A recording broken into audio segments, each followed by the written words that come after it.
Join occupational therapists Taylor and Sheka as they discuss strategies to help children feel safe in their bodies and navigate big feelings. By exploring regulation and co-regulation strategies, we can prepare children for a lifetime of resilience. Stay tuned. It's time for Key Talks. Welcome back, everybody, and thank you for tuning in to an episode of Key Talks. My name's Deanna, and I'm co-host here with Paula across the table from me, and across the furthest side of the table is Mike, who is looking at our microphones. Everything that is set up and corded and lit up and recording for us is all Mike's doing, and he's monitoring us throughout the show. And in front of me, I have a gigantic Slinky, and I'm trying so hard not to touch it, but I'm probably going to during this episode anyway, because our topic today is regulation. It's something that all of us do, and not just our clients. Because in the clinical world, it makes it sound like this is only something that we need to address in kids, but really, it's a lifelong thing. And I think as you're going to listen to this episode, you're going to think about all the ways that you regulate in your life. And we have two of our amazing key coaches here to share what regulation is or how they incorporate it into their practice or their personal life or just all the attitudes about what regulation is that we hope we can wake you up today. So we have our recurring guest, Taylor Riffle, for her second time, and another OT from our team, Sheka Reed. All right, you two come out. Welcome. What song did we sing the other day? I can't remember the entry song. Yeah, I thought you had a regulation song for us. It's always different. Regulation, here we come. Clap your hands, twiddle your thumbs. Whoa. Whoa. All right, let's go with the improv ones now. What? Stomp your feet. Chew your gum. Look at me. Here I come. Okay. Yeah, it works. You better patent that. You want a jingle? I got a jingle. So this is really silly, but this was like just popped up into my head as I was trying to explain stuff. Is I think a lot of us may have played that video game The Sims growing up, and how there's all the different bars for the person that's like hunger and bladder and social and energy. Yes. And stuff. Yes. Okay. And how I feel like half of the game is just regulating your characters all the time. Yes. That's That's amazing. Anyways. I'm jumping. I'm totally jumping here, but it's like we focus so much on regulating other things or other people, and sometimes we forget that it needs to start with us. But before we go into that, welcome and thank you for being here. We're so excited to have this conversation, and let's just jump right in. Regulation, can we define what it is? Yeah. There's kind of different types of regulation. I think like for this podcast episode, we'll probably focus on two primary ones as emotional regulation and sensory regulation. But basically regulation, emotional regulation is your ability to respond to respond to your emotions given a situation, where sensory regulation is your ability to respond to sensory input given a situation as well. I don't know if there's a better way to explain that, but I think so. Yeah, just kind of like a easy definition there. So one just having to do with the emotions and the feelings that we're having, and one having to do with the sensory inputs. Can we just briefly talk about the senses and what those are? Yeah. So there's 8 senses.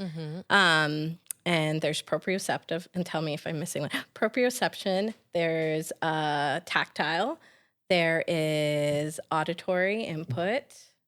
What else? There's vestibular. There is interoception, which is one that is often missed and still very, very important. So, okay, so I have 5. Okay. Trying to think of. Did we do smell, sight. and sight? There we and go. then the basics. Yes. And then the basics. Yeah, I'm thinking of like the bigger stuff. Not the basic Sheka stuff. as an OT remembers all the ones that we never remember. I know. Yes. Yeah. Yeah, because there's And 5. taste. And Yeah, taste. and taste. Yeah. So there's the 5 you learn about in school, and then like there's the vestibular, which is where our body is in space. It's located in our ears. Yeah. Our proprioceptive is located in our muscles and our joints. So it tells us kind of how our body is being positioned. Yep. And then interoception, which is our internal states of awareness. So our ability to notice if we're hungry, our ability to notice when our bladder's full, our ability to notice our anxiety or where our anxiety is being located in our body. That's interoception. So we had key talks with Lisa and talking about interoception, and one of her things with describing what it is she said it's everything skin in. I like that. So Yeah, I anything like that. having to do in the body Yeah. was kind of the interoception. So I kind of, it stuck with me, That's a obviously, but great way to skin explain in it. Yeah. Love is, that. you know, that sense that the feelings inside your body, you know, whether Yeah. it's your organs or Yeah. whatever it may be. So And it's something that's so often like not thought about. I mean, regulation in general is not talked about as much for like everyone, like, right? Everyone regulates, but interoception too. It's like, even as adults, sometimes it's like, oh, I feel a funny feeling in my body. I don't know what that is. Is that me feeling anxious? Is that me feeling hunger? Like, you know, and we're trying to figure it out. So it's so interesting. Sometimes the expectations that we have on kids, it's like, wait, as adults, are we aware? Yeah. Yeah. Do we know? Are we in tune? Yeah. Have we learned how to be? Yeah. Are we paying attention to our body? Yeah. Well, and especially interoception is a precursor to self-regulation. Like if you're not able to notice how different feelings feel in your body, notice that, oh, my heart beats faster when I'm feeling anxious, or when I'm feeling nervous, my stomach starts turning. If you're not able to identify that, then your body's still getting those signals that something's happening in your body, or sorry, your brain's getting the signal something's happening in your body, but you're not able to label it. If you're not able to label it, then how can you say, I'm feeling anxious, I'm feeling scared, I'm feeling angry? So it's a precursor to be able to self-regulate, is that interoceptive awareness of our body. It almost sounds like do you need to have that sensory regulation or insight before you can have the emotional regulation? Because I'm just hearing you speak about like, you know, being aware of what's going on in order to be able to identify even how you're feeling. Like, is there a connection between those two that's talked about? Or am I just kind of going off on something that isn't relevant? But I'm just sort of feeling like you need to kind of be able to identify what's going on in your body and then have the words to explain how you feel emotionally as well. Yeah. So it's like they end up like going hand in hand in one way, right? Like you need one with the 100%. other. Yeah. Would that be correct? Oh yeah. Like the number of adults that I've spoken to, and they're like, they're crying, but like they're not accessing their tools to calm their body. And it's like, they have big emotions. And so if they don't know, they just know that their body is not feeling comfortable or safe in that moment, right? And so they're having those big emotions, and like still there's that connection between body and emotions and then action. And if there's not that connection and understanding, it's hard to have that action. Yeah. And so as adults, that's why like co-regulation is so important, because you're helping them, because you're aware of their tools. Like so many of us, right? The people that we work with or the people that we're close to, oftentimes we are like, okay, how can I support you? Yeah. And providing those tools and supporting them in that is so important to their own development and understanding of their body. Yeah.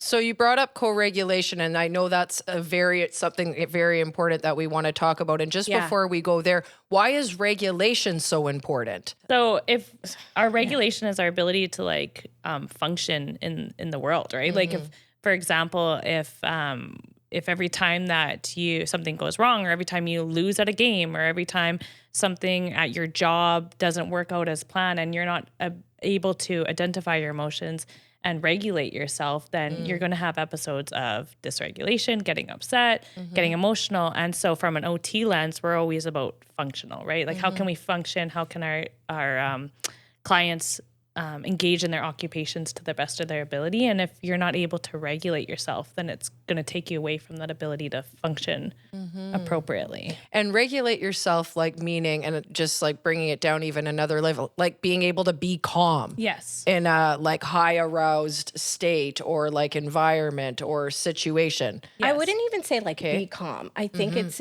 the ability to still find a way to be functional. Yes. Okay. Right? That's a good point. Because like people can appear calm but still dysregulated, you know? And I want to talk a little point. bit about that too, is like it's very subjective of like to someone you may look calm, but we all know I could put on a really good face like right now where I may look calm, but inside I'm like buzzing inside and feeling lots of things. So I think it's less about, I guess, like to each their own, whatever calm is, but it is more like that functional aspect of like, okay, I'm getting a lot of input and I'm processing it, which is sensory, like processing. I'm processing it, but then I can kind of manage it and still be functional, right? And there's this huge focus right now on self-regulation. And so like Shake and I as OTs get that all the time from caregivers, like whether teachers or parents, it's like, how can we get this kid to self-regulate? And it's complicated because self-regulation is an executive functioning skill. And executive functioning skills are things like self-control, organizing, planning, all that kind of prefrontal cortex stuff. So they're very high level thinking.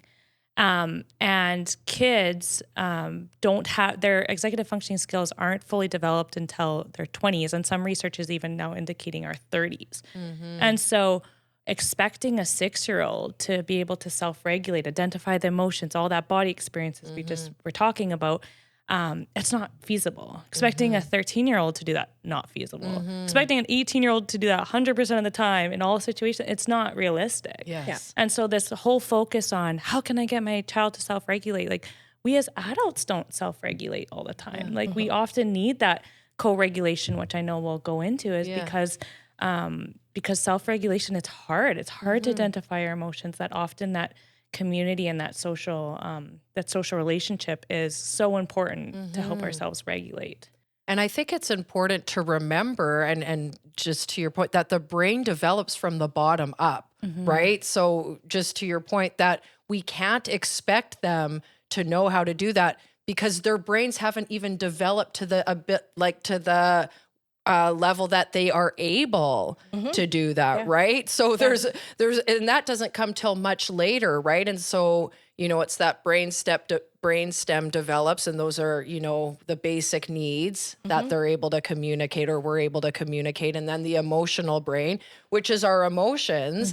And that's sort of, you know, at that age, 1, 2, 3, 4, 5, when we're expecting our kids to listen and do all these things. But the part of their brain that actually is able to do the executive functioning, make choices, understand things, isn't even developed yet, right? So having these expectation on kids to listen and behave at such a young age is actually, they don't know how to do that. So what is co-regulation and why is that so important? And I want to also add to that too, though, before we talk about co-regulation, is a lot of our clients with ADHD, with autism spectrum disorder, a lot of our neurodiverse kiddos, there's about a 2 to 3 year delay in executive functioning development around that. Like it varies with each kid. So expecting a 13-year-old kid with ADHD or ASD to respond as every other 13-year-old, that's not a fair expectation for them. And often they need more help and support with that skill. Thank you so much for saying that. And I'm even going to elaborate on that more. It's not even the neurodivergent. It's also traumatized children. A lot of times their prefrontal cortex doesn't even get developed, right? So understanding that is such an important aspect of knowing whether they're able to regulate or not, right? And I also think like neurotypical children, right? Same. Regulation, the research says like neurotypical individuals do not know how to self-regulate till their 30s. So a lot of people are seeking co-regulation by calling someone on the phone or asking for a hug. That is all co-regulation. And we all do it And I So- would think that, I mean, we're saying like, we don't know how until we're 30s, but it even can go beyond. If we've never learned in those pivotal, like first 5-6 years of our lives, what regulation is and what we need to actually feel functional or good in our bodies, we default back to that, right? As adults as well. So if you're finding it hard to regulate yourself in your 40s, 50s, 60s, that can be very normal too, right? Like if you've never learned what your body needs and how to provide comfort or some calm within it, right? Yeah. It's how many of us kind of function through the world and don't check in our bodies, right? Because we've got so many things to do and we're just like, go, go, go. How many of us actually stop? I think there is more of us paying attention now. But for years, like when I was a kid, there was no discussions around like checking in on your body. How are you feeling? All of those, right? So I think like adults are still learning it too. To look, check in, what's going on? Yeah. Well, it's really what's created like a whole industry now for people who are neurotypical, and like some of the coaching strategies that are shared about like, how to like regulate yourself. And because those are things they never had to think about. Yeah. And that's where co-regulation is so important at such a young age. And I guess we should define co-regulation before we're just using that. Co-regulation is basically your ability to modify and understand your emotions next to a trusted adult or a trusted other. And so I shouldn't just say adult, because we co-regulate as adults all the time. Like you come home, you're angry, you had a bad day, your partner comes in and you're venting to your partner and they're listening to you and then maybe offer you a hug. That's co-regulation. You go out with your girlfriends, you're chatting, you're complaining about something. They're like, yeah, you're so valid in this feeling. That's co-regulation. Like co-regulation's happening all the time. It's not just with kids, but it's so important for kids because it's the precursor to self-regulation. And so as adults, we have a responsibility to help our kids recognize and understand their emotions by modeling and offering them tools to self-regulate. And that's co-regulation. And helping label, like, I see that your body is doing this, or I see that you have these emotions, and then giving them the tools, because then you're like helping them start to pay attention to their own body. And I think that's so important. Like when I first was an OT a while back, like, the focus was independent regulation. And now I don't ever write goals around independent regulation. I don't care if it's in the home or the school, because we all need someone to help us with our tools. And honestly, like even as adults, like sometimes we're like, I wish they knew what my tools were. I wish, and so even that is like the relationship that you build with that person. Like they have to learn what your tools are, and then they can support you with that processing those sensory kind of processes as well as the emotional piece. But it is like this learning of a person of like what's going to help them in that moment. And again, in relationships, that's something that we're continuously doing, right? And we're seeking that co-regulation. And the more that we're able to understand our tools, we can tell people and share those things. But that comes definitely later on in life where you have those executive functioning skills to do that.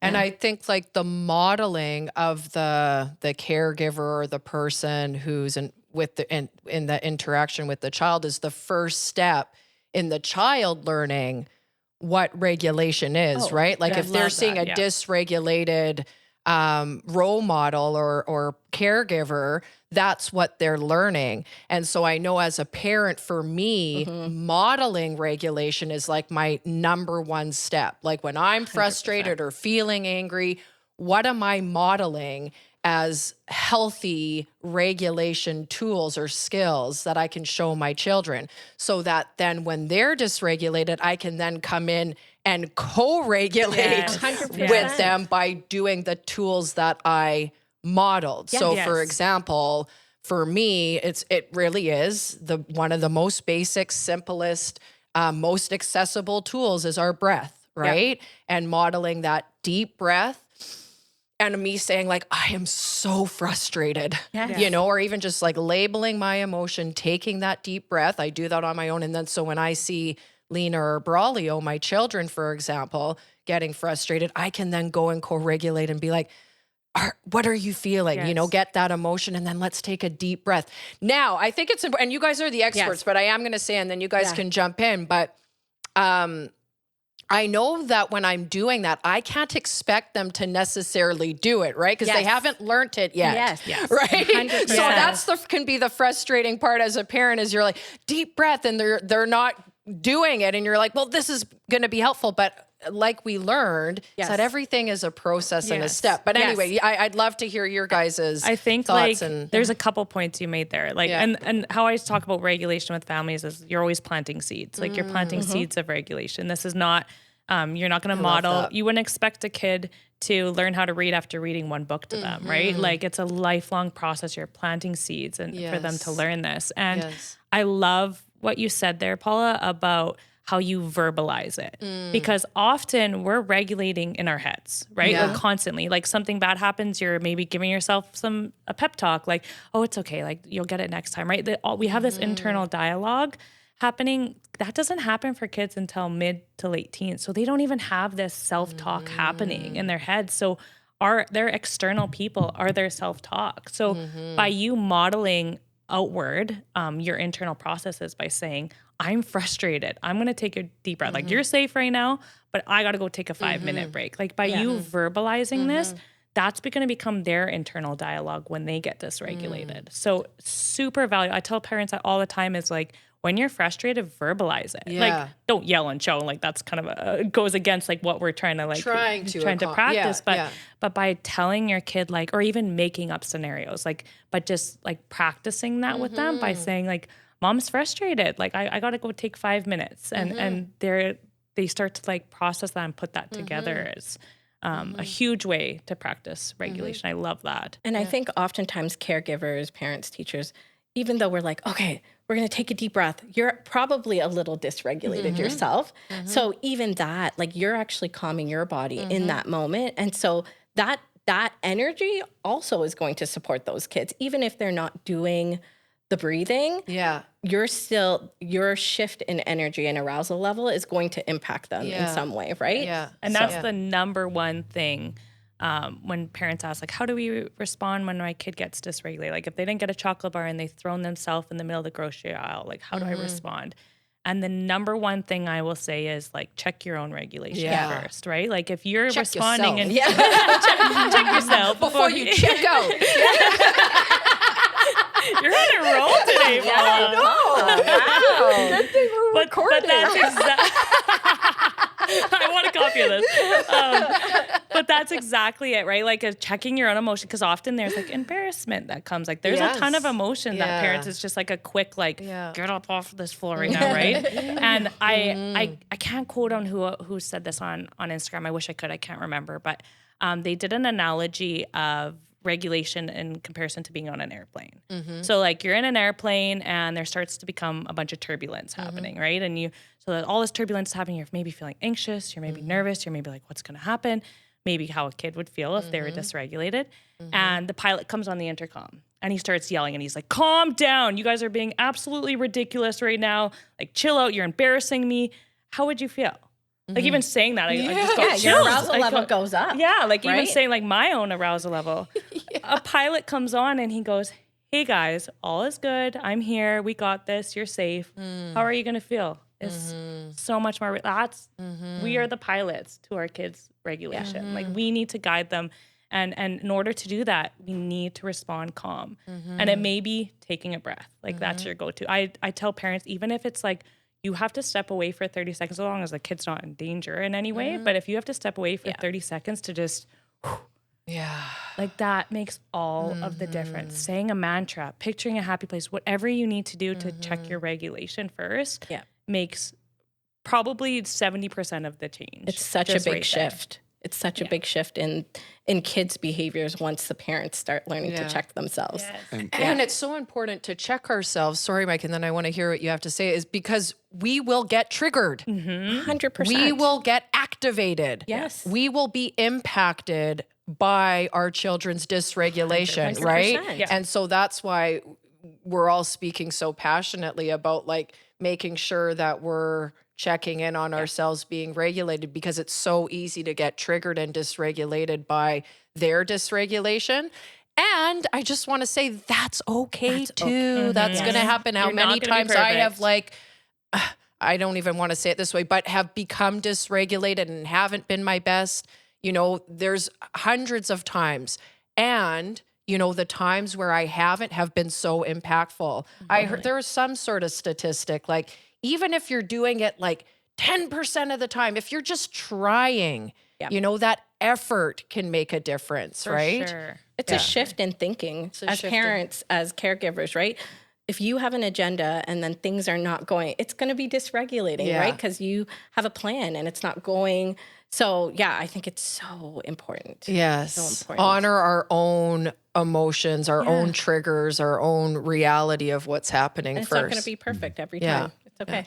Well, I think one of the things, like when you think about it as clinicians, we always talk about the reactive versus the proactive plan. Yes. And one of the things is like the reactive plan is sometimes always maybe being like, hey, maybe that's not the best thing. But if you think about the pilot analogy, that's where the pilot's reactive plan is staying calm in that state of, hey, I've got this, you're supported, kind of, you know, matching, get them on your level. And so then they mirror that.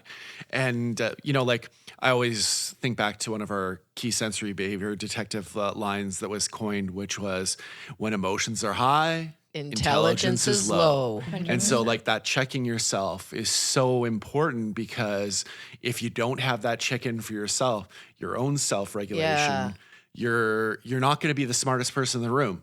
And the thing is that's the person who's providing that calm. That's who the pilot is. And thank you for bringing, I love that one. When emotions are high, intelligence is low. And it's not just a saying, it is the truth of what is actually happening inside of your brain. Yes, Your can executive access it. functioning, your prefrontal cortex shuts off, and your emotional brain like comes out fierce Survival and mode. feisty, right? And ready to fight, flight, or whatever, freeze, right? So Yeah. You also said something valuable there, Mike, that I want to highlight too, is about the proactive versus reactive. And I say this to parents a lot, is that, and teachers, is when a kid has hit a state of dysregulation, their thinking brain, as we just said, is off. It's offline. Like so it's very hard to regulate a kid who is already in a state of dysregulation. A lot of it is modeling that calm and being and connecting with them and just validating them, that co-regulation.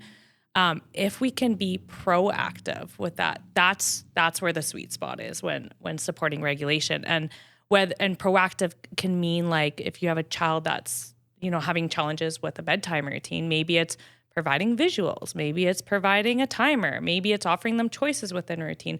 Those proactive strategies to prevent the dysregulation from happening. And can I just add, or Sheka, No, please. go ahead, I go was just ahead. going to say, and also it can happen throughout the day before bedtime that you're teaching these proactive regulation strategies as well, so that it doesn't have to be happening when you're actually, you know, in the situation or in the routine.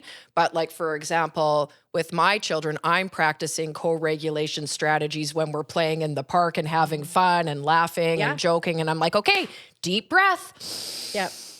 Or pause, make a smart choice, you know, like, or positive affirmations to build their confidence, so that when we get to the times are hard, we can like remember these things and it can be more easily able to either co-regulate or remember, could you access this or that? But yeah, that's, proactive versus proactive is like the essential ingredient in actually being able to have something happen during the reactive that could benefit them, right? Yeah. And it's not to say proactive, like you're not going to be able to be proactive all the time.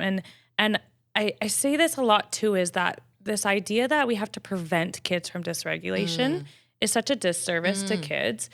Kids are supposed to get dysregulated within reason, right? Like if a kid's really having challenges, then we need to step back and assess like the situation. But we have this like focus that a kid having a tantrum is a bad thing, or a kid getting dysregulated is a bad thing that we have to stop. But I think of it as like a beautiful time in a kid's life to be able to teach them these tools. Because like, let's say you're a superhuman and you somehow prevent your child from ever getting dysregulated, which like good for you. I've never heard that, but let's say that happened. The kid goes off to college. They're no longer with their shield of dysregulation and their car breaks down or they have a breakup or they lose their job and they've never felt that dysregulation in their body. And not only that, they've never learned how to regulate or had that model to them. It's so much harder to learn as an adult. And so like, it's such an honor actually as a caregiver to have this time with your child to be able to model how you want them to handle these situations when they're adults. And not just to shut down the tantrum, Exactly. right? Yeah. But yeah. And a lot of times people are shutting down the tantrum because that makes them dysregulated. And so that discussion around every emotion is good. We want to express different emotions. That's what makes us human, right? Yes. Like we're going to have different feelings. And oftentimes we just want kids to be calm and follow along. And that's just not realistic. That's not realistic for children. That's not realistic for adults. We have different things excite us, different things make us upset. And I think that is the beauty of being like human, right? And so we have to honor that and speak about that to our children. And speak about that to our children. Lena was having some challenges with, going to school and feeling comfortable being at school. And just sort of to get to the point, like she was feeling sad. And at first, like the mama bear in me was like, oh, I don't want her to feel sad at school. What can we do? And I mean, we had all these things. And then the other part of me, and in conversation with John too, it was like, it's okay if you're sad at school. Yes. Like if you want to feel sad at school and you want to take time to cry at school, that's okay. So I stopped being like you go to school and it will be okay. I was like, if you go to school and you feel sad, that's okay. Yeah, you can You be know, sad. you can be sad there and that's okay if you want it. And then the conversation can go on to other things, but just validating that it's okay for you to feel sad and you don't need to try change that necessarily, right? So that was a big turning point because it made me feel less like I need to change this or do something or fix it. And also just validating that it's okay for her to feel that way, right? And it's a normal emotion for her to process through. Yep. Yeah. And I think like when you're doing that outside of that really triggered situation, it's a beautiful opportunity to discuss like, what could you do? This is what mommy does, or this is what I do, you know? What could you do in that moment if you want some support? Yes. And so I've also had that discussion with my Right? son too. Yes. That I'm like, I know it's hard. Yeah. And you could do hard things and it's okay to feel different emotions. Yeah. But when I feel like that, this is what I do, but it might not be what you do, but we can figure it out, you know? So It's like on the movie Inside Out, like that first movie where joy kind of takes over all the emotions and the memories, right? And like look how it turns out, right? Like we need the diversity of sadness and anger, and we need to be able to not only label and know how to label these emotions, but like how to respond to them. And like Sheka has said, like often the focus is about removing these hard, uncomfortable emotions. But at the end of the day, like these are the emotions that make us human. Like these are the emotions that make, if we had joy all the time, like it wouldn't be like, you know, like life would just kind of be boring. Like these are important emotions to have. Yeah. And it's just something that, you know, like being able to validate that in a way that, you know, you're going to check in and know like, hey, your kid might not feel the great in this situation, but being able to step back from that and having that awareness, that proactive plan of being like, hey, it's okay to kind of feel off. It's okay for things not to be perfect. It's like so much of what we pursue now is like because of social media is based in like the cult of perfection. When the reality is nothing's perfect. Everything's messy. And if you try to shelter kids from that, they're not going to get those coping strategies. They're not going to get that ability to kind of like succeed and thrive in light of failure. It's like the value of failure, the value of having a meltdown, checking in, being like, you know, like, why did you feel that way? Or having them self-discover those feelings about themselves, and also being, you know, maybe bringing to light of like, well, hey, maybe this isn't the best way to what are the other ways that we can cope and deal with this? Yeah, So, absolutely. Oftentimes I ask parents, like, when there are big meltdowns, and I'm like, well, how do you react when you're sad or mad? And oftentimes there is that they're just modeling behaviors that they're seeing. So it's, again, it goes back to like, yeah, what are we going to do as adults to proactively? We're going to get into situations that there is going to be dysregulation. And so instead of preventing it, what can we do so that we have a proactive plan for ourselves, so that when we enter those situations, we can check ourselves, you know? Yes. And I believe like kids are designed to kind of be paired with a parent to specifically trigger you a little bit. And so like it's 100%. That's kind of right. Like it's like your kid knows your triggers and they know how to kind of poke those buttons. And so what a growing opportunity as an adult with fully functioning executive functioning skills to be able to grow from that and learn, okay, that's how my parents responded, or that's how I used to respond, and it hasn't really got me anywhere. How can I change? Yeah. And like you said, even if it's 10% of the time you're doing it, that is so valuable. And then I think we'll get here, and maybe it's right now then, is that, and then if you mess up or you're not super regulated, one of the most important pieces to regulation or supporting your child through an experience like that is repair. There's always a chance to repair. 100%. And I have now read more recently that is probably the most valuable part of a regulation scenario, right? 100%. Yeah. Can you tell us a little bit of your guys' perspective on that? I 100% think, like, again, it's an opportunity, right? So it's like, okay, mommy or teacher or whoever, I was dysregulated and I didn't use my tools in that moment.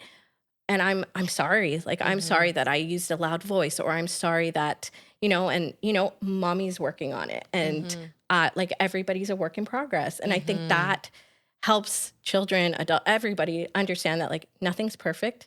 We're not perfect, but it's so important to follow up and let them know that you recognize that, it might have made them dysregulated, and we are also working on it. And it also gives those kids the opportunity that they are like, okay, I might not get it all the time, right? Especially the older ones. Like, I might not know all my tools.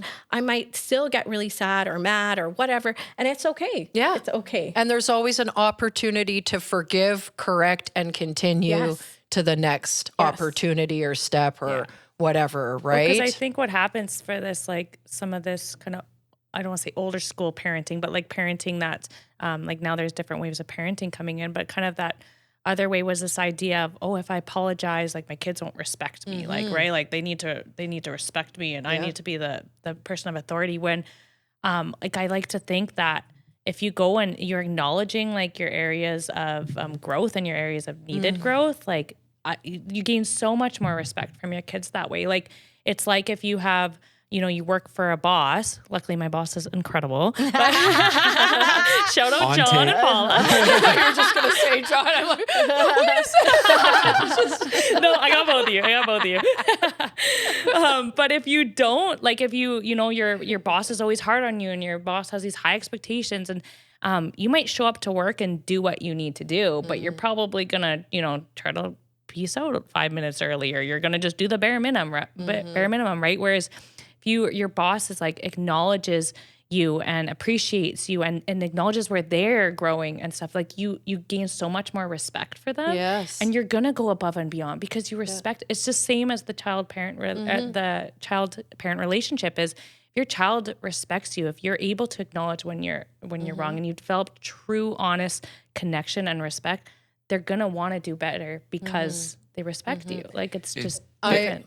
It's one of those things that, like, it's the miscommunication of the means at how we acquire respect. Because, like, there's, again, the media portrayal of, like, the macho and that. But the thing is the things that we value are things which establish trust. I think of, like, the classroom dynamic, putting my teacher hat on. Like, as soon as you violate that by kind of, like, lying or portraying something, and you've broken that concept. And so kids automatically check out. They automatically step back, and they're like, well, I'm not invested in this. There's nothing that is going to really serve me, because it's it already looks like a broken system. Whereas the idea of respect is something that, yes, we want, but the way that we acquire that is by those core values of like honesty, consistency, admitting like our own faults, because then it creates that transparency for the child of like, I can have my own faults. Not everything's perfect. Yeah. It's really connection. It's you're Yes. becoming relatable. And so it's that safety and connection that comes from you disclosing like, I'm not perfect. I'm a human being too. working I'm on not it. just a mom on a pedestal. Exactly. Or a right? teacher or anybody. Or a teacher. Right? Like, yeah. Are you going to co-regulate with someone that you're alike or completely dissimilar? Exactly. Yeah, because at the end of the day, there is a power dynamic. As a parent, there's a power dynamic between you and your child. As a teacher, there's a power dynamic. And so when we kind of can level out the playing field a little bit and connect on like hey, I'm not this perfect human, or I don't need to be this like, on this pedestal, kids are able to connect with that a lot more. And that's where so much learning can happen. I have definitely found that as a parent for sure. And actually, I think in my earlier years of parenting, I'm still in kind of the early years, but Lena's almost 7 now. And in her earlier, 2-3 years old, I really put a lot of pressure on myself to be on that pedestal, to be, just a little bit of a level above her. Like I'm supposed to know all the answers. I'm supposed to be doing everything right. I'm supposed to be regulating all the time. I'm supposed to, all these supposed to, shitting on yourself over and over. And I remember talking to my therapist and her just giving me a different perspective that you and your daughter are growing together. Yes. You're on a parallel journey together. And when you start putting yourself over or above, you're going to exhaust yourself. But if you can realize that this is a journey of your growth as together and that you're not going to be perfect and either is she, and that's okay, was such a liberating feeling. And so we're not expected to be perfect. No. And when we give ourselves the opportunity to acknowledge and then repair and be honest, we build that respect. And I have definitely seen that with my children. Now, the one thing I'm thinking that kind of makes me laugh is our children are smart. And so now that Lena, and it's very respectful, but she now reminds me, and I feel so lucky for her to say, Mama, remember, do you need this or that? Or Mama, I see that you're feeling this way or that way. And I feel very proud that she's able to do that, but I've been able to take away sort of that Mama should be on the pedestal and my daughter should be down, or son should be down here, right? And that we're two human beings living and learning together. And yes, have I learned more because I'm 42 years old and she's 6? Yeah, and I remind her, like, Mommy's had 42 years, of things to figure out. So I have a few things I can teach you, right? And you'll teach me too, but and your tool belt will grow, but that takes time. It does, right? Yeah. Can you share? I don't know if this is kind of too big of a jump, but we've been talking about all this regulation, like we talked about deep breathing, but what are some of the key strategies that you guys use? So maybe I'll take it back a little bit. Take it back, yeah. Because a lot of kids who are neurodiverse, when they are processing sensory input, they process it differently. I mean, we all process sensory input differently. The way that you hear sounds are not the way that I hear sounds. And so I often have to remind people, like, when they're like, but it wasn't a loud room. And so I'm like, it wasn't loud to you. But I met a little boy who could hear the flickering of a light before it actually died. So you don't hear the things that they hear. So really, I look at every one of those 8 senses. And so I'm looking at how kids are processing it, if they're avoiding it, if they are seeking it, and that gives me so much information. So all of these are tools that we use for those kids who are seeking. So each one of our senses feeds into our central nervous system. Okay. It's just like our body needs water and food. Our central nervous system needs sensory input. It helps us figure out where our body is in space. It helps us figure out where our head is, where, and too much or too little impacts how we function, really, and feel comfortable in a space. And I always think about, like, okay, for me, I know loud noises and it might not be loud to you or someone else, but to me, that's certain things are loud.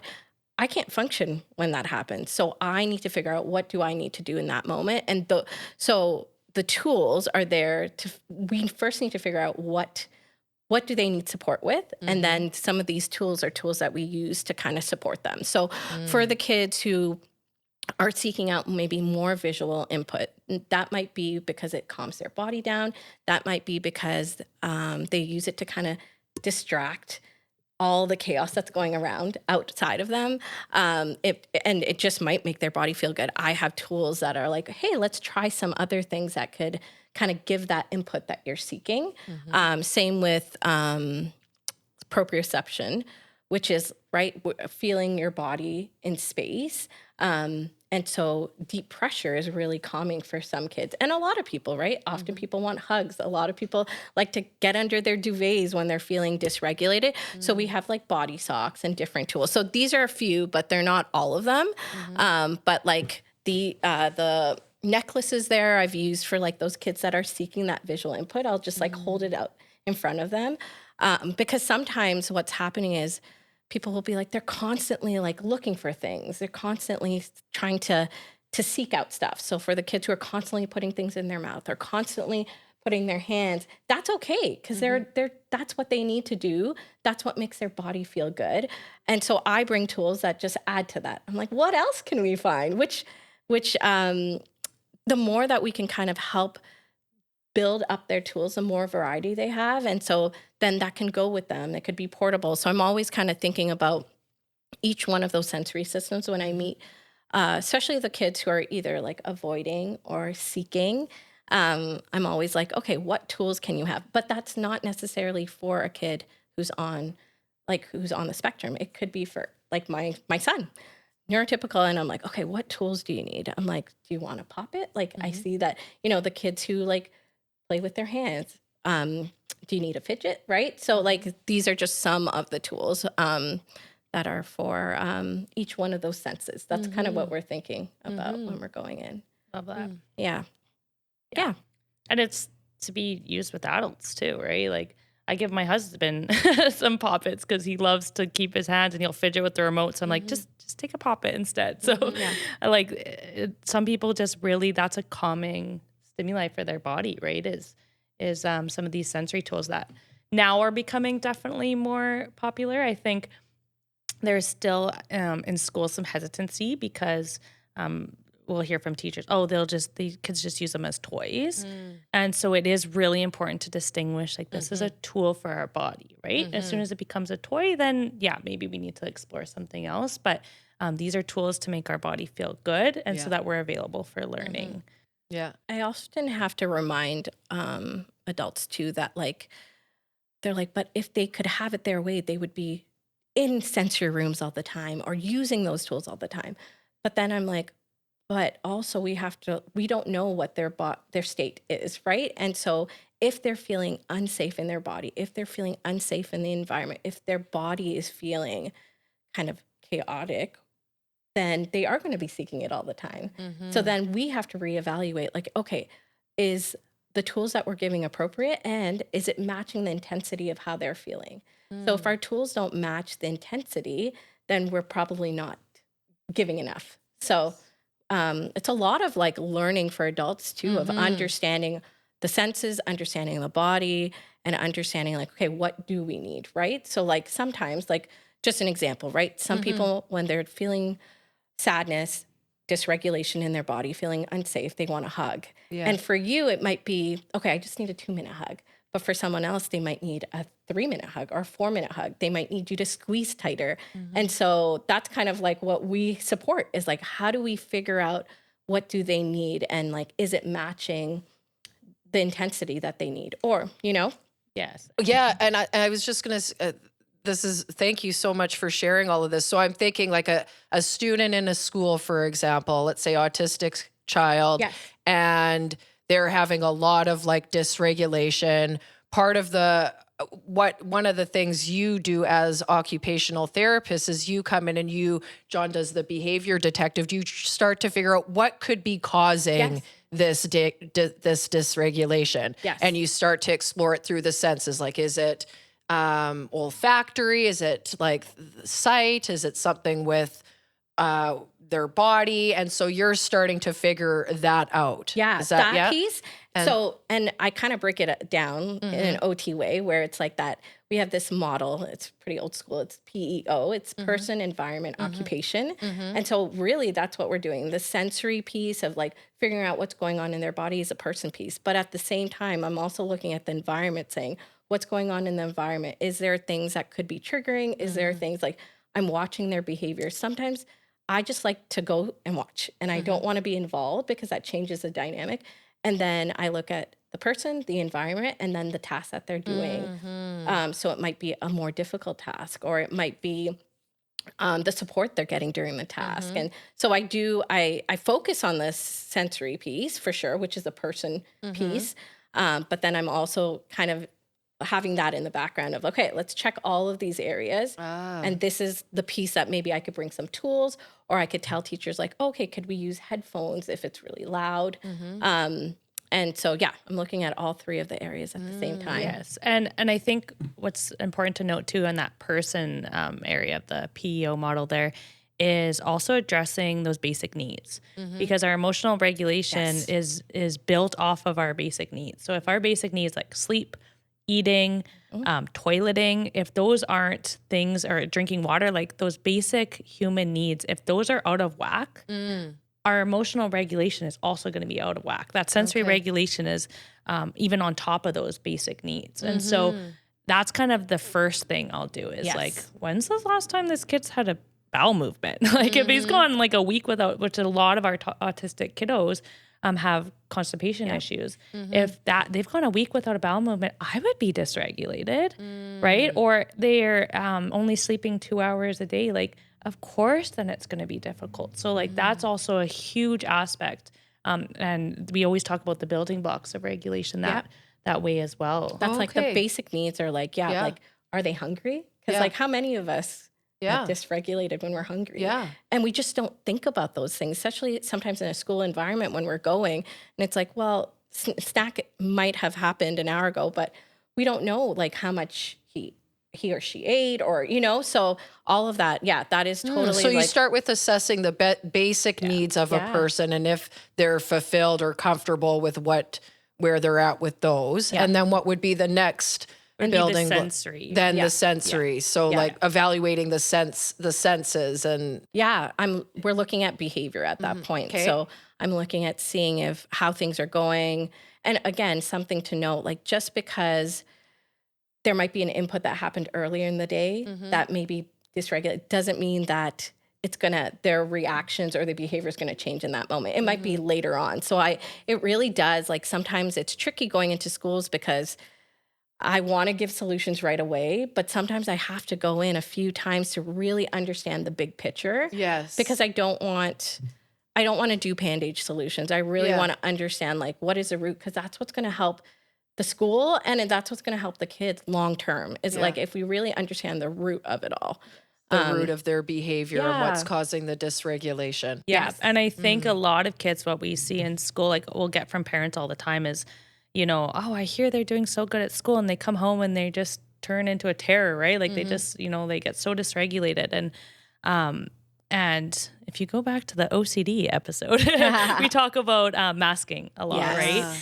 And our kids are so good at masking at school, masking meaning, meaning that there's a lot of dysregulation happening, but from the outside, you don't notice that, right? Like they've done a really good job at kind of hiding that. And so when they come home, it's kind of like they can finally take off that mask. And that's when we see the dysregulation, especially around their safe people, right? Like, I know that's not always reassuring for parents to hear is I'm like, they're dysregulated around you. That means that's a good. They're like you're safe. I've changed that narrative for myself, because I'm informed in this way. When my kids come home and they're dysregulated, and their teachers have been like, they are so good at school. Like Braulio's the best at it. I'm like, oh my gosh. He comes home and he's a little flop doodle. Yeah. That's a quote from, never mind. But I actually have changed it to be like, you know what? I'm doing good. Yeah. I'm doing good. Keep on track, support him, like do the things I need to do. I'm doing a good job. Right.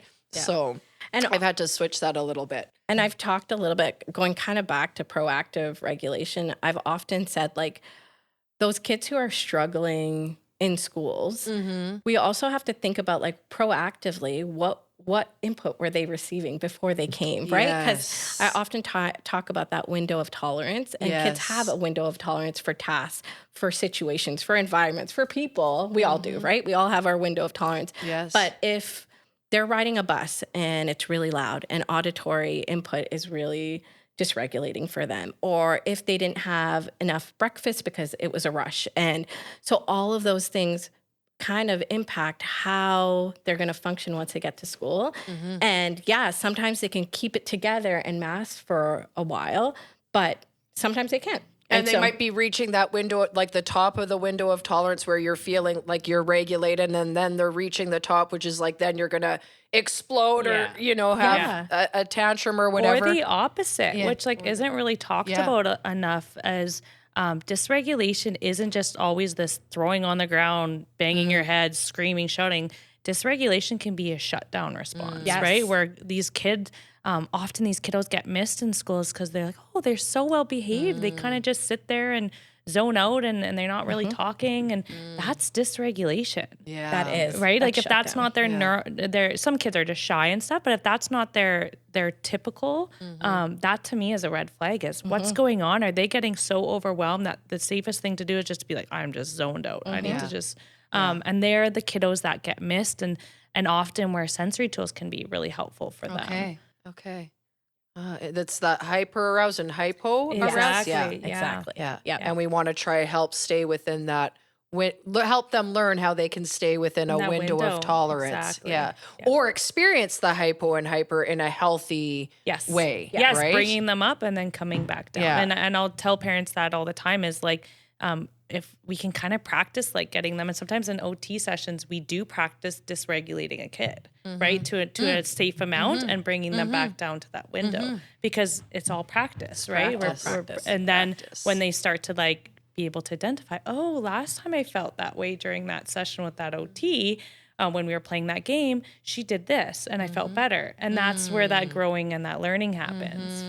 And we all do it. It doesn't have to happen, right? For people who are neurodivergent, like neurotypical people, do proactive regulation all the time, having a shower, drinking coffee, listening to music on your ride to work. You are building that window of tolerance for whatever you're going to be participating in that moment. And you might still feel some dysregulation, right? But you have given yourself that buffer. And I often have to ask teachers, like, do we think they had a buffer? Or do you think that they kind of already started in kind of that dysregulated state? So anything on top of that is not gonna, help. Yeah. So Another analogy that's just coming to my mind that we often use, or I know I use, is just like, is their cup full or is it on empty, right? Or their gas tank, right? Yes. Like, can start to have conversations in that way as well. yeah. Right. And I look at those basic needs and sensory input as, like, I always say, like, we talk about this, that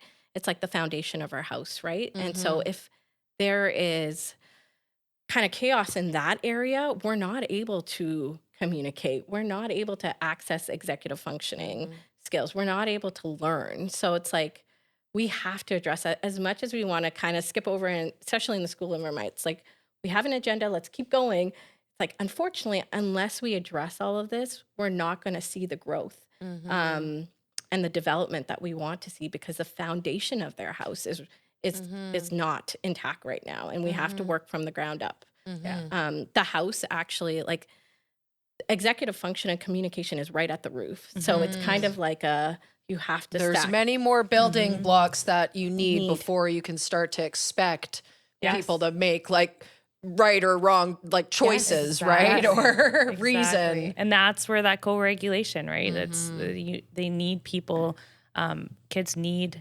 adults, a safe adult, to be able to notice whether their foundation is off tilter. And I think we work with like amazing SLPs that like really understand that piece of like, they're working with kids to communicate, but a lot of them are putting regulation as the forefront because they are now explaining to parents that like we can't work on communication until they are feeling regulated emotionally, physically regulated, because they understand that that is a foundation. So it's really lovely when I see so many SLPs like bringing in regulation tools and like I'm like, you get it, you get it, you It's know, all connected it's and it all all needs connected. to We be. can't skip any Yeah, steps. that's it. Yeah. So regulation is something that we all need Yes. and that we all find that we all do, Yes. right? Can you speak a little bit more about that? Yeah, I often have to kind of like, again, it's this new concept that we all regulate. It's like, really, do we? And I always go back to an Oprah. Everybody knows about the Oprah video where she gave everybody a car. And I actually have a video where I play for parents or caregivers. And I'm like, if you look at the crowd, when she says, you get a car and you get a car, everybody in the audience is flapping, jumping, and co-regulating with strangers. They're just like, hug me. And so I always say that like we all do different things when our arousal levels are really high. And I often explain arousal levels to parents. Like we all have our own levels that we're sitting at and different things take us to that level. And what takes you to feeling like you want a car might not be the way that like a child feels. Like they might go to a playground and they're like, this is like winning a car. And their arousal level goes up and their emotions get high. And so I often have to remind people that like, that might feel like they want a car. Right? Because and if you want a car and it was a surprise, you probably would be flapping, crying, hugging, jumping. We all do that. So I just remind people that like we all do things. And I guess society has told us, oh, it's appropriate if you win a car, it's okay to flap. Yeah. But it's not appropriate if you walk into a classroom to flap. And it's like, who is the judge of that? Who decided that? And it makes us kind of reflect on like, somebody said that was okay, but that doesn't have to be the truth, right? Can we create more space for acceptance of different ways that people are regulating themselves throughout the day, right? Yes. And I was also thinking like whether we're consciously or unconsciously regulating all the time. All the time. Yes. Right? And I'm just thinking of like the people, where the leg is moving quickly or the fidgeting with the fingers or the biting the nails, chewing gum, chewing on the pen cap, which we talked about at our last episode. Like we're all regulating all the time, whether we're conscious of it or unconscious of it. The consciousness of it is so important. Why?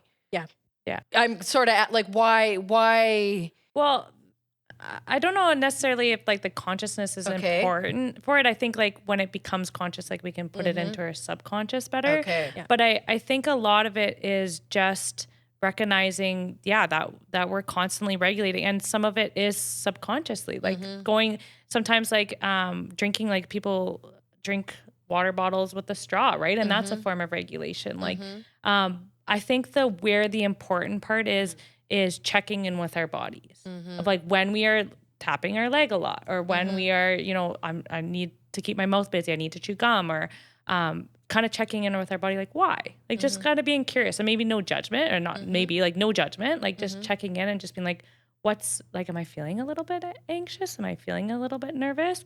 Like even before this podcast, I was, chewing gum on my way here, and I had like bubble gum, and so I was blowing bubbles, and I thought about it for a second. I reflected, and I was like, I'm feeling a little bit nervous, and like that was kind of my way of just calming my nervous system down a little bit. So when we become conscious of it, it becomes more powerful because then we can use it as a tool. Yes, and then we can choose how we maybe want to address it or regulate it or deal with it, right? Because there's also unhealthy ways of coping too, right? There's ways that a lot of adults, we numb out. Now a big thing is like social media or like flipping on our phones, right? And we just kind of numb out. And that's a beautiful way to be disconnected from your body, right? And so by really like taking the time to tune in and be like, what does my body need?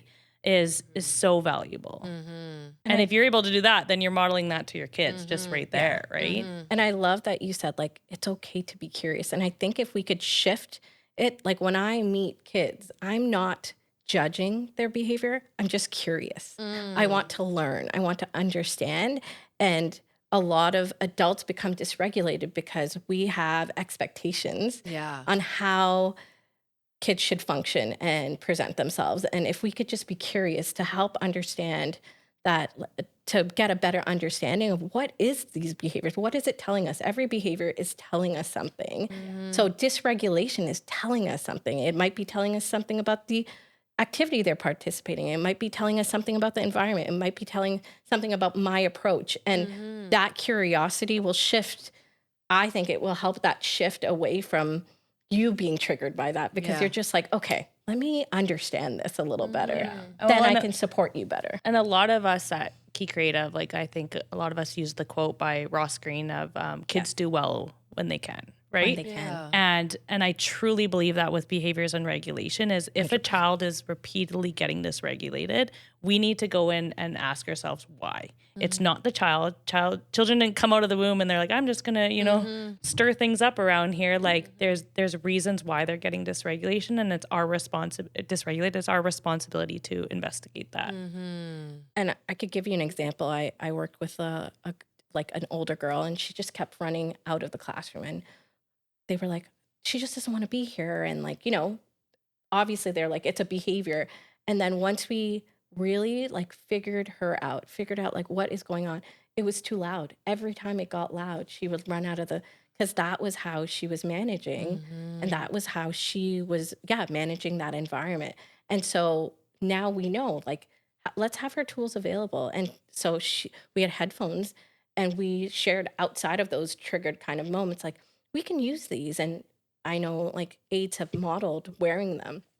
Like, oh, it's too loud for me. I'm going to put this on. And that is co-regulation right there. And it's just like shifting the way we look at behaviors to be like, okay, what is this telling us? What information can we gather so we can support them better? Let's be curious. I love that. Yeah. And connected. Yeah. And then the most important part is checking ourselves first, right? Like checking our own regulation first. One of my favorite quotes by L.R. Nost, I don't know how to say it, but she's an author and I think a social activist. But she says, when little people experience big emotions, it's our job to share our calm, not join their chaos. And I think that's exactly like our motto when it comes to regulation is we need to be the regulated ones. We're the ones with the executive functioning skills that are developed, and it's our responsibility to support the child to be able to learn how to regulate themselves. And if they're not developed and we realize we need to, that's an area of growth, then let's work on it, right? Because it will only benefit, it will not only benefit you, will benefit the world around you as well, right? Absolutely. Absolutely. And always like, it's okay as adults to co-regulate too. And sometimes we do need someone else to help us check ourselves or check into our tools. And that's okay too, because we're all learning too. Yeah, we're all in it together. Any final thoughts before I ask about the slinky? We have the biggest slinky I have ever seen on our table here. Yeah. I know. I love, so the slinky can be used for multiple purposes. Okay. Some just to go down the stairs, and it's really fun. But Does it go down? Yeah, Does it roll down? It's like epic. It's the best thing ever. But also some kids actually use slinkies for visual input. It's a giant one, but I have had kids just hold it in front of them and stretch it, and they're getting the visual input that they need. So I use it as a tool. I have big ones, small ones, all kinds of ones. All kinds of slinkies. I just brought that one. Cool. I've never actually, used one or seen one in practice, so it's cool. Nice. Yeah. I love it. Yeah. It feels good too. So there's like multiple things. I think we use toys so differently because we're like looking at like I'm always thinking about like how many senses can this hit? Like there's tactile, there's visual, right? Even sequence pillows, I have those, and it's like, okay, like some of the weighted ones, they give you that proprioceptive input, but then there's visual, there's tactile, there's so many ways that we can like use tools to also feed our regulation and our sensory inputs. I wonder if we could finish by going around and sharing our favorite our favorite regulation tool. Oh, would yeah. that be okay? Yeah. And I don't mind starting it off because as you were talking about the pillows and stuff, I'm like, oh, I know. Like for me, I love the like the little incense or aromatherapy on my wrist, and that's the olfactory sense. Yep. And I'll smell that in, and they say that it's our olfactory sense is directly connected to our emotional brain. So it's really good at giving just a quick like shift in emotional state. So that's one that I'll often use myself, but also recommend to clients as an emotional regulation tool. And I guess we also, and I wonder if we should touch on this, but we also didn't talk about like there is seeking and there's avoiding, and they're both important. Like we avoid situations, I guess that example, but like wet socks for some people, right? Like that's a no. For me, it's a no-go. And I've had to like remove socks during exams because I'm like, I cannot write this test unless I get those socks off. So I wonder if that's also important. Yeah, well, I think it is important because too, even my form of avoiding some stimuli is like I get visually overwhelmed by light. Like so when I'm outside, I don't know if it's my blue eyes or whatever, but I have to wear sunglasses. When I'm in my house, I have the blinds all down. I'm like a vampire. I have like the blinds all down. Like to me, light is just so visually stimulating, so I avoid it. Like that's a tendency that I do. So there's things that we do to seek to kind of feed that. Yeah. But we also do things that we avoid avoid it. to not be overstimulated. Yeah. Absolutely. That's important. Yeah, and to go back to like favorite tools, I don't know if mine's a tool, but I love taking a bath. Like to me, it's a tool in the sense that there's a lot happening, like, and that's more your tactile sense of like, and probably your proprioceptive, just relaxing your muscles and stuff. But that to me is my way of getting back into my window of tolerance. Nice. I think for me, chewing gum is a big one. Snacks is a big one. I always sometimes say like it's a sensory snack, because it's actually regulating me. Yeah. And then also that could be a problem also. I always say there's the TMJ joint right there. It actually releases that calmness in your body. Oh, so interesting. Yeah. I didn't know that. Yeah, so that's why people like to chew on gum. People like to chew on top of, because it's actually that joint that's actually calming. It's giving that input into their body. So sometimes, for the kids that are constantly seeking food, I'm like, okay, what other tools can we give them to support them? This can't be the only one, But what else? Because it could get unhealthy as well. So gum, chewies, all of that. But for me, that, which I have to manage. And then smells are a big one for me too. Yeah. Nice. Yeah, I like that that chewies and stuff are a lot more normalized these days, because even for chewing gum, like that can be a flavor overwhelm if you're having that for too long. Yep. I was thinking, I think that Vicks company does like a menthol inhaler, nasal inhaler, and I might get that because I have a cold, and then that's still in my purse for months afterwards because it just smells awesome to me, and it's a great scent. Or I'm doing a long drive back to Edmonton, and I just need to perk up a bit, and because it's just as calming as it is alerting to me, like that. Yes. So there's like favorite scents for that too.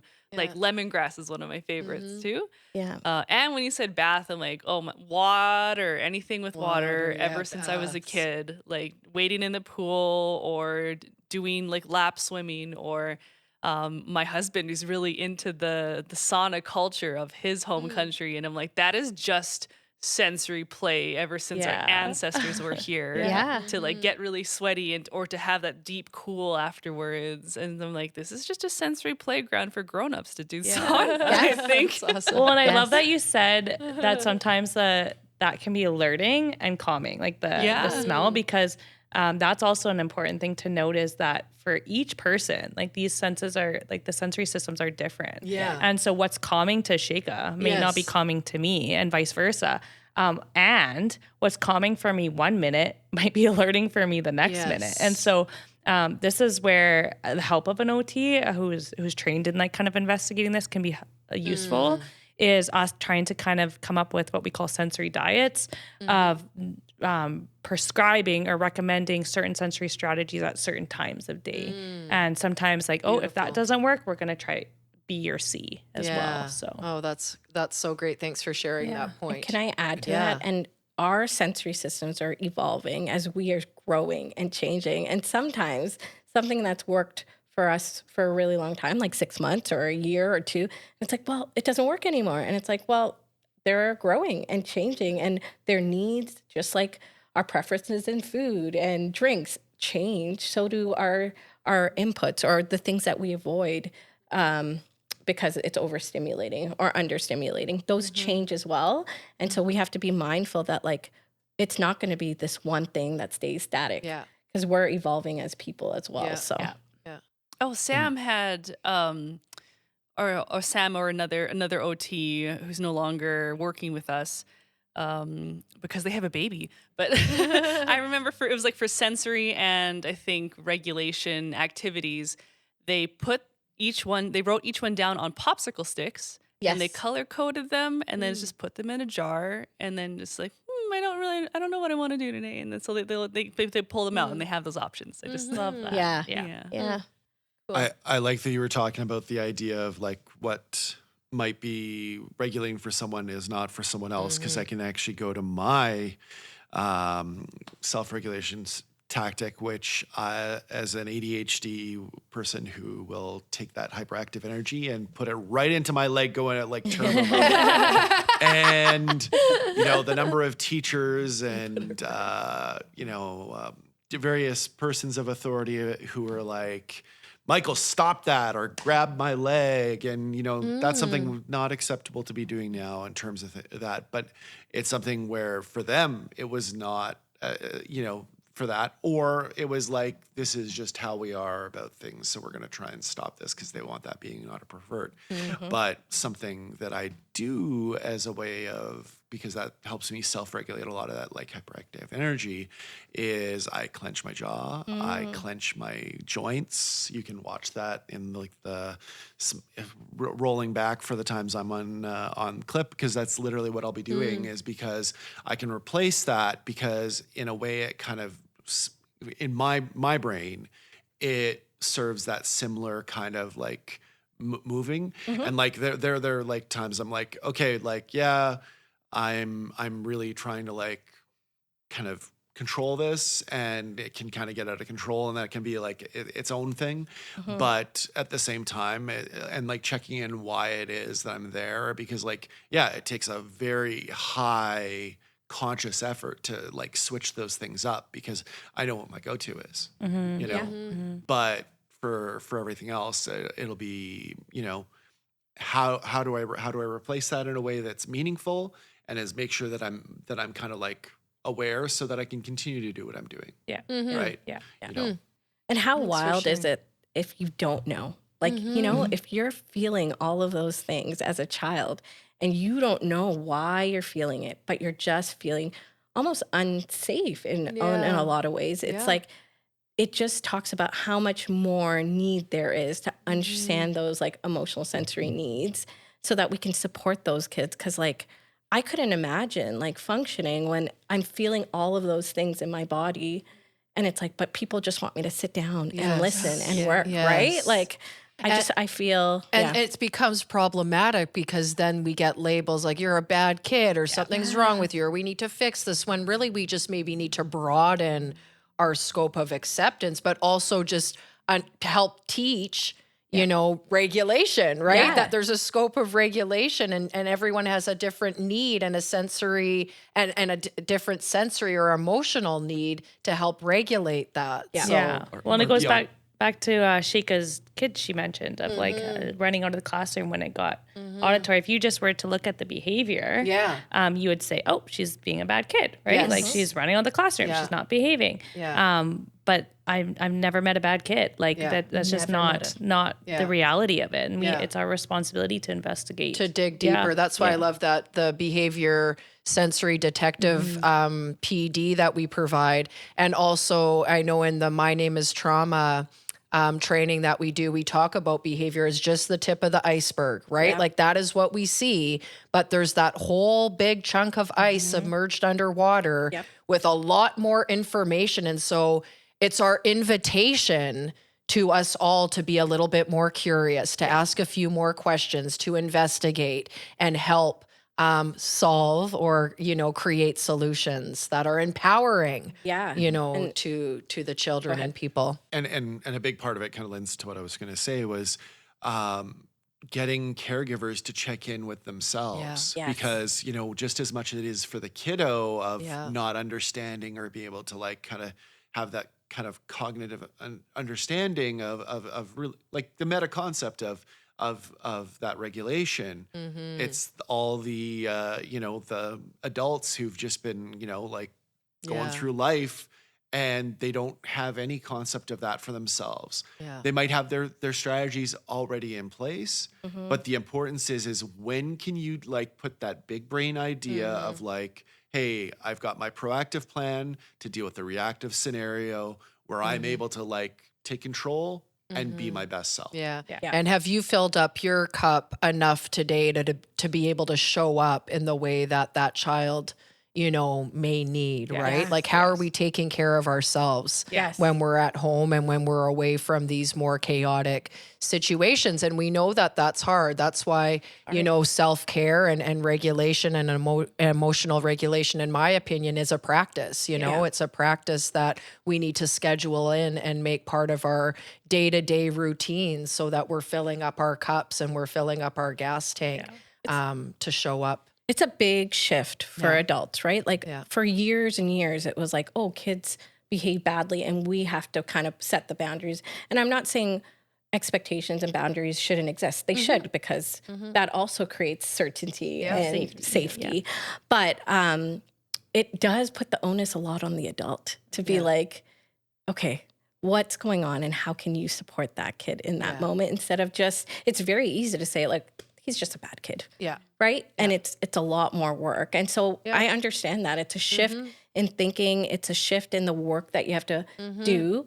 And sometimes time, resources are not available to do that. So I think just like baby steps and like like you said, every gesture that you do, the curiosity that you have is going to impact that child, And so, sometimes it's tricky because I get like, okay, how do we make that better? And it's like, well, it starts from you. Yeah. And it doesn't have to be 100% of the time. Doesn't. It's like plant a seed, even if you're doing one thing that day, out of the 100 that can be in line with supporting and providing calm versus chaos. And it's that not can make you a versus the difference. kid, Yeah. right? Like you guys Yeah. are a team. Like You're a you're trying to team. figure this out together. How you said, you and Lena are growing together. Like you're figuring out your triggers. You're figuring out how to regulate Yes. yourself while Yeah. also like we're learning as we go. Even as OTs, like there are kids all the time that I'm like, whew, I'm feeling a little triggered right now, and I have to do the strategy of taking a deep breath before I help out a child. So